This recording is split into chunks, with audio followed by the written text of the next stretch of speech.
بسم اللہ الرحمن الرحیم۔ السلام علیکم۔ آپ دیکھ رہے ہیں یوٹیوب چینل عام سی باتیں۔ علامہ سعد حسین رضوی کا اہم بیان اور غم کی گھڑی میں قوم سے بڑی اپیل کر دی۔ اس ویڈیو میں ہم اسی کے متعلق بات کریں گے۔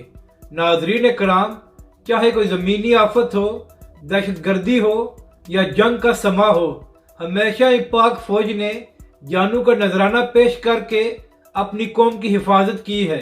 ان دنوں بلوچستان کے مختلف علاقوں میں سیلاب کی وجہ سے بہت سا جانی اور مالی نقصان ہوا ہے، تو وہاں پر بھی پاک فوج کے جوان امدادی کارروائیوں میں حصہ لے رہے ہیں اور وہاں کی عوام کی مدد کر رہے ہیں۔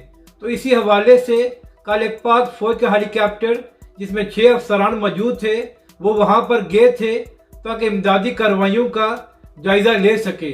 تو ناظرین کرام، اس ہیلی کاپٹر کو حادثہ پیش آ گیا تھا، جس کے بعد اب یہ بات کنفرم ہو گئی ہے کہ اس میں بیٹھے 6 افسران شہید ہو گئے ہیں۔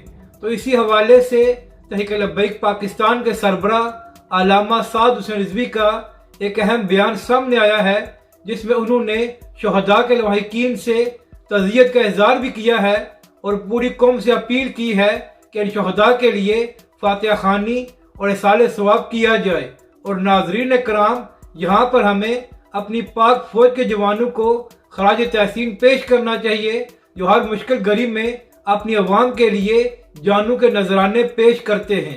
اپنی رائے کا ضرور اظہار کریں کہ آپ کو یہ ویڈیو کیسی لگی، اور ہمارے اس چینل کو بھی سبسکرائب کریں۔